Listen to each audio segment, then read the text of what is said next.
네, 우리 지난 한 주간 주의 은혜 가운데 평안하셨습니까? 우리가 지난 송구 영신 예배 또 신년 감사 예배 이후에 이제 오늘 1월 두 번째 주일을 맞이했습니다. 시작을 하니까 금방 시간이 또 지나가서 또 한 달 또 얼마 남지 않은 그런 시간을 보내고 있습니다.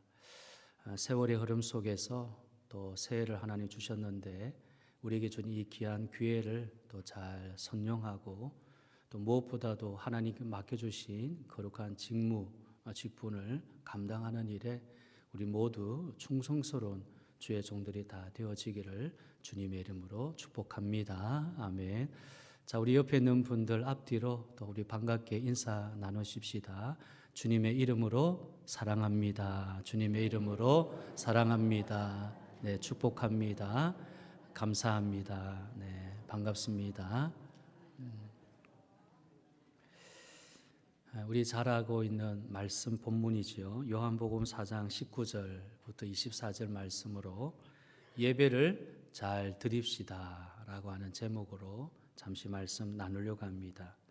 예배의 정의부터 말하겠습니다. 예배란 최상의 존재에게 최상의 가치를 드리는 행위입니다. 이 세상의 최상의 존재는 하나님이십니다.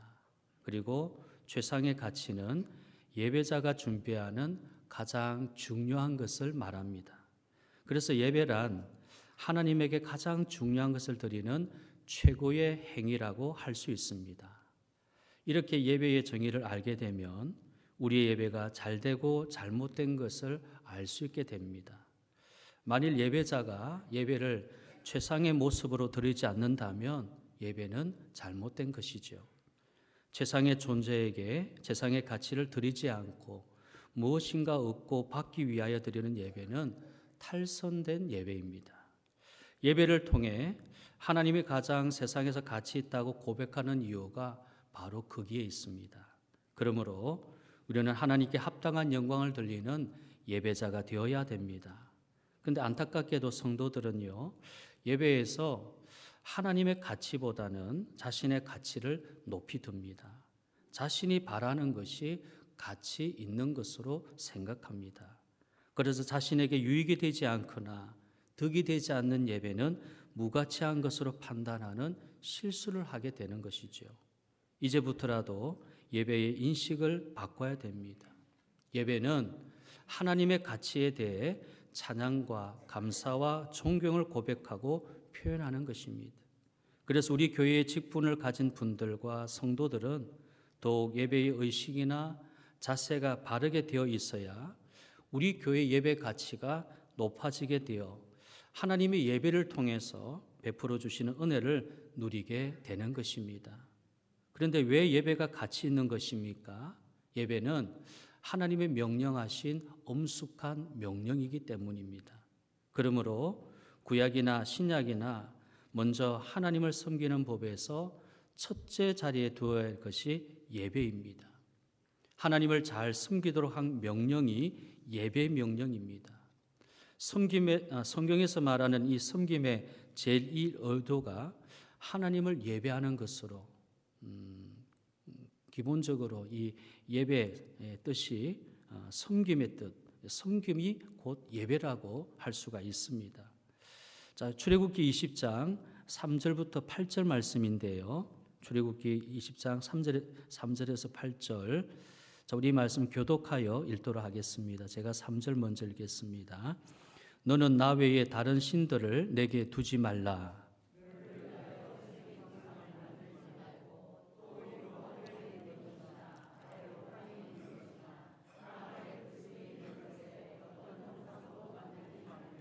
그것들에게 절하지 말며 그것들을 섬기지 말라. 나 내 하나님 여호와는 질투하는 하나님인즉 나를 미워하는 자의 죄를 갚되 아버지로부터 아들에게로 3, 4대까지 이르게 하거니와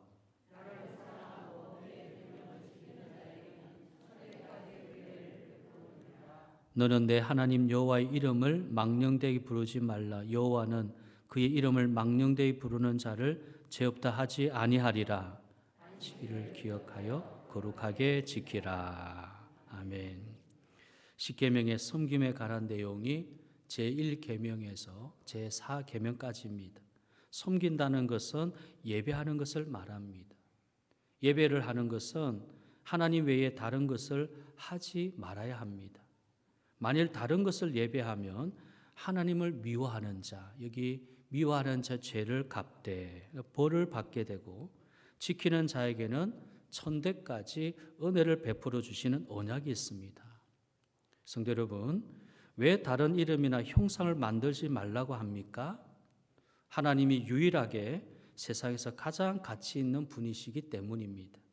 경배와 찬양을 받으실 가장 가치 있는 분은 오직 하나님이십니다.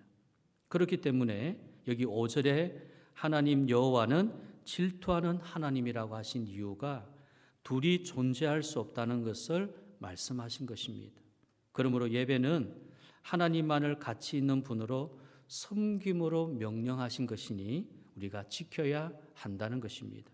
그러면 어떻게 가치 있는 예배를 하나님께 드릴 수 있습니까?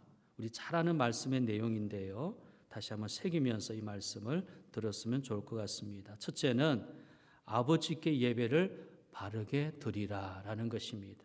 자, 본문 19절에서 21절인데요. 여자가 이르되 주여 내가 보니 선지자로소이다. 우리 조상들은 이 산에서 예배하였는데 당신들의 말은 예배할 곳이 예루살렘에 있다 하더이다. 예수께서 이르시되 여자여 내 말을 믿어라. 이 산에서도 말고 예루살렘에서도 말고 너희가 아버지께 예배할 때가 이르리라.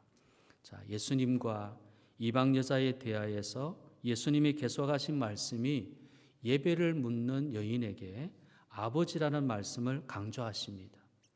참으로 이상한 일입니다. 왜 하필이면 아버지께 예배할 때가 이른다고 합니까? 전능하신 하나님, 살아계신 하나님을 예배하는 것이 무게가 있고 엄숙하지, 아버지를 예배하면 너무 인간적이고 가볍게 느껴지지 않습니까? 자, 그러나 22절 이어지는 말씀을 보면요, 예수님이 말씀하신 의도를 알 수가 있습니다. 22절, 너희는 알지 못하는 것을 예배하고 우리는 아는 것을 예배하노라. 예배하노니라고 했습니다. 무슨 말입니까? 예배한다고 하나님을 찾는 것이 중요한 것이 아니라는 것입니다. 여기 예수님 말씀하신 것처럼 예배하는 자는 아버지를 알아야 한다는 것은, 적어도 예배의 기본은 아버지를 부를 수 있는 자녀의 관계가 되어야 예배할 때가 올 수 있다는 것입니다. 예배는 아버지와 자녀의 관계에서 이루어지는 것이 가장 가치 있는 것입니다. 여러분, 지금 멀리 있는 하나님을 찾고 부르는 예배를 드립니까? 아니면 가장 친밀한 자녀로서 아버지를 만나고 있습니까? 하나님과 나의 관계란 있을 수 없는 관계입니다. 하나님 만드신 분이고 인간은 피조물이기에 서로는 절대로 관계가 될 수 없는 것이 원리입니다. 그러나 아버지는 얼마든지 깊은 관계를 맺을 수 있습니다. 자, 이에 관한 중요한 말씀이 있습니다. 마가복음 14장 36절에 이르시되 아빠 아버지여, 아버지께는 모든 것이 가능하오니 이 잔을 내게서 옮기시옵소서. 그러나 나의 원대로 마시옵고 아버지의 원대로 하옵소서. 로마서 8장 15절, 너희는 다시 무서워하는 종의 영을 받지 아니하고 양자의 영을 받았으므로 우리가 아빠 아버지라고 부르짖느니라. 갈라디아서 4장 6절, 너희가 아들이므로 하나님이 그 아들의 영을 우리 마음 가운데 보내사 아빠 아버지라 부르게 하셨느니라. 아빠 아버지라 부르게 하셨다는 것이 우리의 신분이라는 것입니다. 이것은 하나님과 인간이 멀리 있는 존재가 아니라 아버지와 자녀와의 관계를 확인하고 아버지의 뜻을 알게 되는 만남이 예배라는 것입니다. 예배는 아버지와 자녀가 만나는 가치 있는 것입니다. 그래서 예배는 관계적 개념에 있기 때문에 여기 유대인의 구원이라고 예수님이 말씀을 하셨습니다. 유대인과 하나님은 언약의 관계, 약속의 관계, 상속의 관계인 것처럼 구원받은 사람은 자녀라고 하는 언약 안에 있는 관계의 사람임을 지금 여인에게 가르쳐 주는 것입니다. 여러분이 예배를 드릴 때 아버지 하나님과의 관계 때문에 여기 오셨습니까? 아니면 무서운 신이로서의 하나님이기에 오지 않으면 벌을 받을 것 같아 예배를 드리는 것입니까? 자, 이것은 예배는 관계이냐 종교이냐 행위이냐라는 것입니다. 죽은 형식으로서의 예배와 살아있는 관계로서의 산 예배의 차이점을 보여주는 것입니다. 아버지 하나님과의 관계 때문에 내가 예배를 드리고 있느냐, 무서운 신으로서의 하나님이기 때문에 벌을 받을까 봐 예배를 드리느냐, 이것이 죽은 형식으로서의 예배, 살아있는 관계로서의 산 예배의 차이점을 보여주는 것입니다. 우리는 오늘 종교 행위를 하기 위해서 제단을 쌓고 향불을 피우고 제물을 바치고 주문을 외우며 신을 부르는 것이 아닙니다. 그것은 샤머니즘입니다. 신에게 희생을 바쳐 복을 빌고 재앙을 물리치고 인간 소망을 성취하도록 비는 무속 신앙이 우리가 드리는 예배가 아닙니다. 우리의 예배는 살아계신 아버지와 자녀가 서로 교통하고 감사와 찬양과 기쁨으로 관계하며 반응하는 것입니다. 가치 있는 예배를 드리는 것의 첫 번째 의미는 우리가 아버지 하나님과의 관계 예배를 드리는 것이죠. 두 번째는요, 영적으로 바르게 드리라는 것입니다. 자, 본문 24절인데요. 하나님은 영이시니 예배하는 자가 영과 진리로 예배할지니라. 여기 가치 있게 예배를 드린다는 것은 영적으로 드린다는 것입니다. 영적으로 드린다는 것은 하나님의 성령을 말하는 것입니다. 왜 예배를 하나님의 성령으로 드려야 됩니까? 고린도전서 2장 10절에서 14절인데요. 자, 우리 이 말씀도 교독해서 읽겠습니다. 10절 제가 먼저 읽습니다.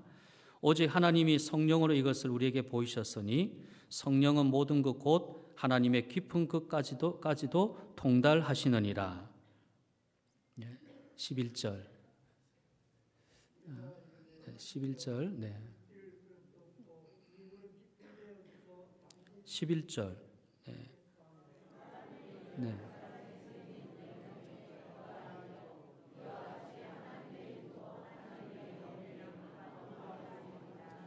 우리가 세상의 영을 받지 아니하고 오직 하나님으로부터 온 영을 받았으니 이는 우리로 하여금 하나님께서 우리에게 은혜로 주신 것들을 알게 하려 하심이라.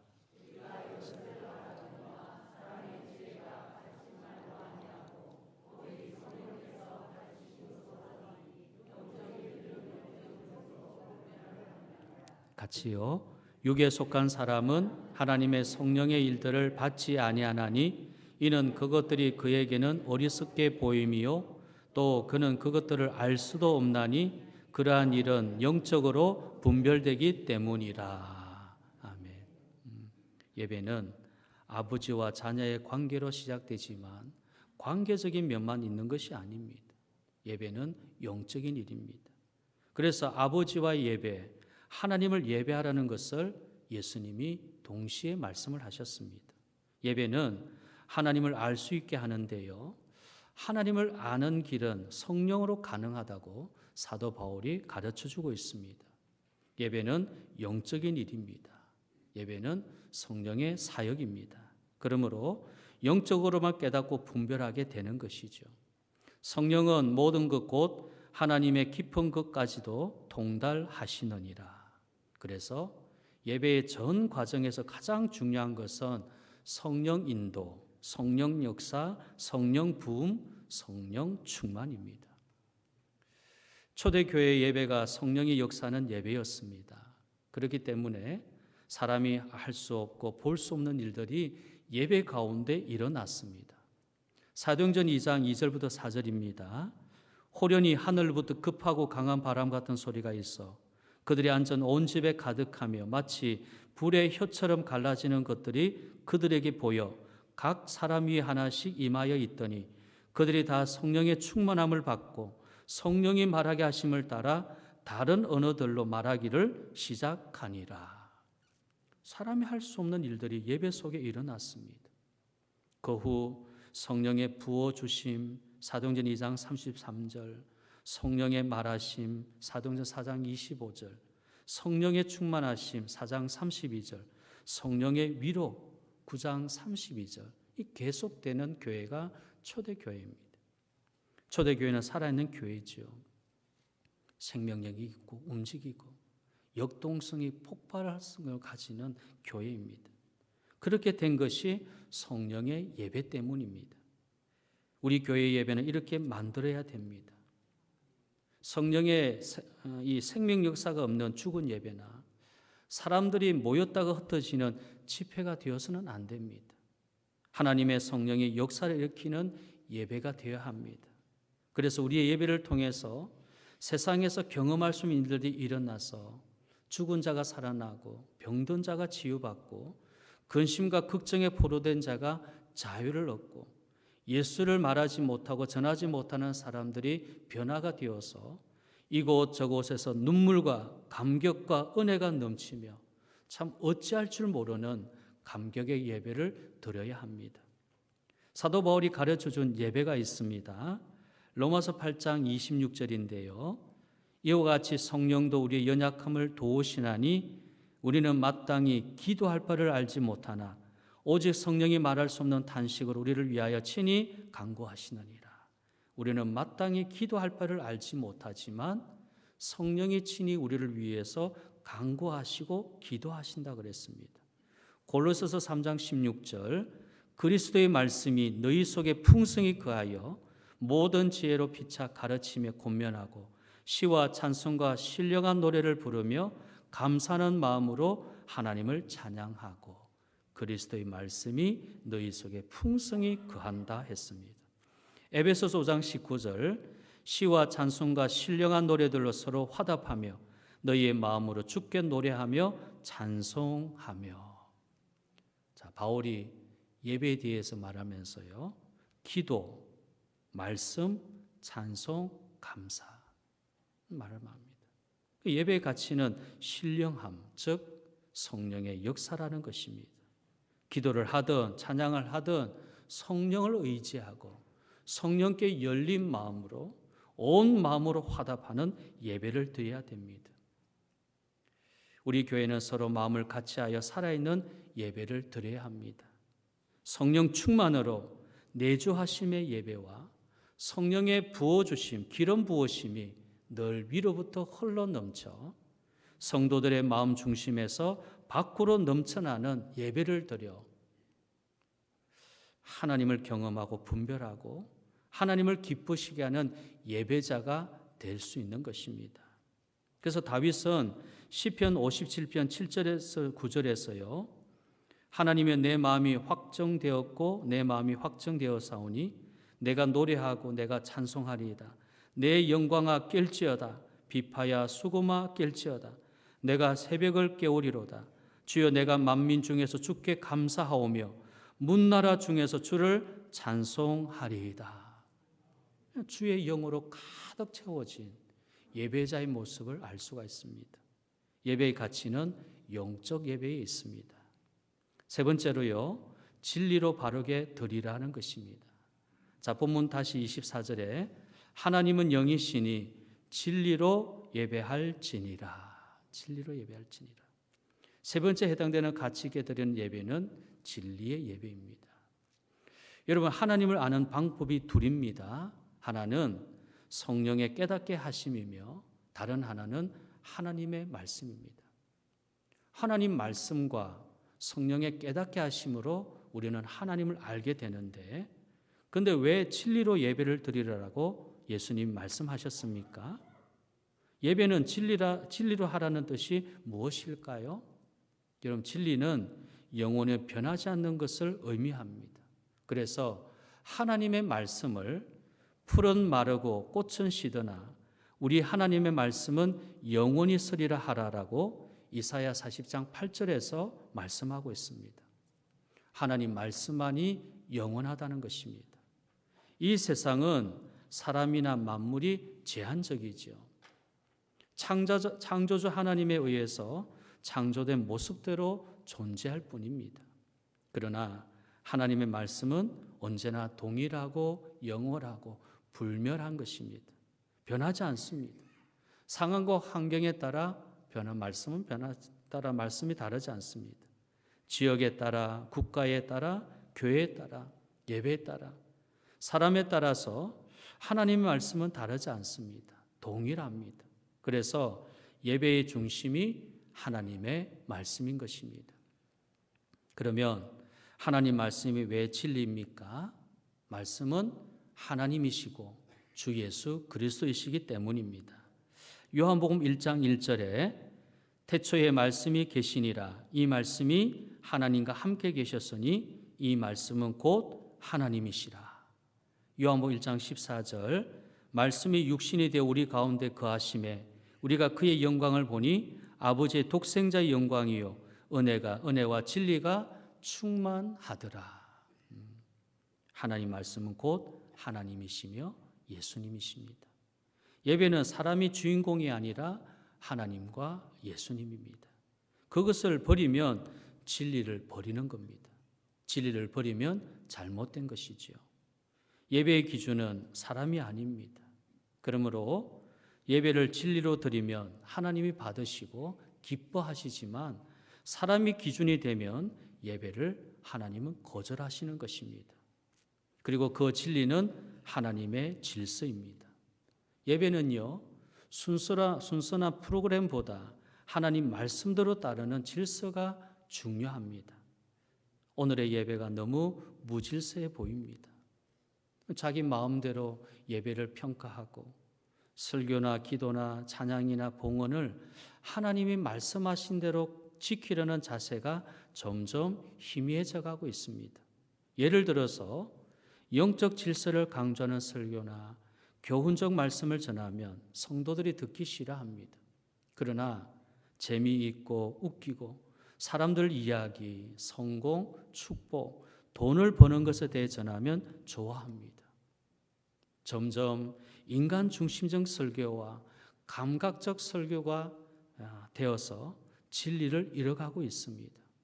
이런 진리를 잃게 되면요, 교회의 교회다운 모습, 예수 믿는 사람들의 바른 모습이 타락되든지 병들어 이 기준이 무너지는 무질서한 삶을 살게 되는 것입니다.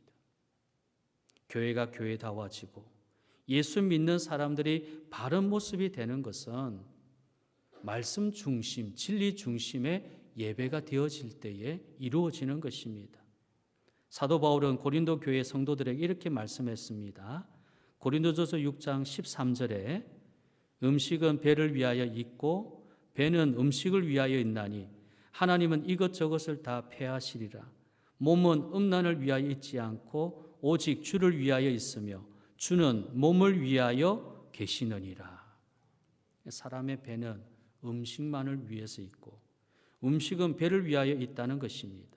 자, 이것은 고린도 교회 성도들이 교회에 나오고 예배 드리는 것이 얼마나 잘못되었는가를 보여주는 그런 말씀입니다. 교회에 나오는 것, 예배를 드리는 것이 배를 채우기 위한 것이 아니라는 것입니다. 예배가 포만감을 갖게 하기 위해서 음식으로 배를 채우는 것이 아니라 우리 몸 전체가 오직 주를 위하여 있다고 하는 이 말씀을 가르치면서 이렇게 다시 말씀했습니다. 19절 20절입니다. 주와 합하는 자는 한 영이라. 음행을 피하라. 사람이 범하는 죄마다 몸 밖에 있거니와 음행하는 자는 자기 몸의 죄를 범하느니라. 너희 몸은 너희가 하나님께로부터 받은 바 너희 가운데 계신 성령의 전인 줄을 알지 못하느냐? 너희는 너희 자신의 것이 아니라 했습니다. 우리가 예배를 드릴 때 마치 배에 포만감을 가지듯이 나의 만족을 위해서 드리는 것이 아닌 것입니다. 나의 몸을 주님께 드려지는 것이 예배인 것입니다. 진리의 예배는 질서의 예배입니다. 진리에 초점을 맞추고 진리가 중심이고 진리가 질서입니다. 그러므로 예배는 우리의 욕심이나 이루고자 하는 것들이 주 관심이 되지 않게 해야 됩니다. 자기의 필요와 관심을 집요하게 관철시키기 위한 예배가 되지 않도록 주의해야 된다는 것입니다. 그래서 예배는요, 로마서 12장 1절에 형제들아 내가 하나님의 모든 자비하심으로 너희를 권하노니 너희 몸을 하나님이 기뻐하시는 거룩한 산제물로 드리라. 이는 너희가 드릴 영적 예배니라. 우리의 몸은 하나님께 드려지는 산제물로 드리는, 이것이 영적 예배라는 겁니다. 우리 예배가 과연 얼마나 진리를 위한 예배인가를 살펴봐야 됩니다. 내 자신부터 그래야 됩니다. 인간의 욕망이나 욕심을 위한 것이 아니라 하나님과 예수님을 채우고 그의 뜻에 따라 변화된 모습으로 매 예배 시간마다 주의 도를 깨닫고 일심으로 주를 경외하는 자가 되어야 됩니다. 그래서요, 위대한 다윗 왕도 언제나 이런 기도를 했습니다. 시편 86편 11절에 여호와여 주의 도를 내게 가르치소서. 내가 주의 진리에 행하오리니 일심으로 주의 이름을 경외하게 하소서. 일심으로 주를 경외하게 하소서. 늘 예배 자리에서 하나님을 그렇게 찬양했던, 진리로 자기가 행하기를 원했던 이 기도를 하는 것입니다. 사실 우리의 예배의 방해자나 장애물은 바로 진리를 따르려고 하지 않는 자신입니다. 너무 자기 중심적이고 자기 필요에 의해서 예배가 좌우되는 무질서한 예배가 되지 않도록 해야 됩니다. 예배는 자기 감정, 느낌, 분위기를 버리고요, 진정한 길의 진리, 생명의 진리로 충만하게 되는 것입니다. 그러므로 우리는 예배 때마다 진리를 구하는 자가 되어야 됩니다. 참된 예배의 가치는 진리 되시는 영원한 하나님의 말씀에 있습니다. 예배에서 진리를 발견하고 그 진리로 천국의 자유를 누려야 할 것입니다. 이제 말씀을 정리하려고 합니다. 예수님께서 한 이방 여인에게 예배가 무엇인지를 풀어서 가르쳐 주신 것은 우연한 일이 아니죠. 우리도 그 여인처럼 예배가 무엇인지 잘 모르는 이방인일 것입니다.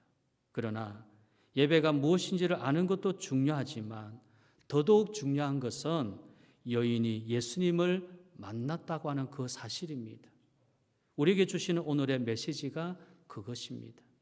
예배가 무엇인지 모를 수 있지요. 내가 어디에서 무엇을 어떻게 예배해야 되는지, 아니면 지금 드리는 예배가 잘 드리는 것인지 궁금할 때가 있을 수 있습니다. 그러나 중요한 것은 예수님을 만나는 것입니다. 예수님 만나면 그 모든 것이 풀어집니다. 예수님은 예배의 방법보다 예배의 가치를 가르쳐 주셨습니다. 우리 교회 예배는 방법보다 가치를 더욱 높여서 예배의 축복들이 넘쳐야 하는 것입니다. 여러분, 예배의 가치가 뭡니까? 오늘 말씀처럼요, 아버지께 바르게 예배를 드리는 것입니다. 둘째, 영적으로 바르게 예배를 드리는 것입니다. 셋째, 진리로 바르게 예배를 드리는 것입니다. 이 한 해의 우리의 예배의 모든 시간들마다 오늘 이 세 가지 가치 꼭 기억하여서 하나님 앞에 행복한 예배자로 교회 예배가 회복되고 예배 공동체로 하나님 앞에 올려드릴 수 있는 이 한 해에 우리 모두와 교회가 되어지기를 주님의 이름으로 축복합니다. 아멘. 자, 우리 한번 같이 기도하십시다.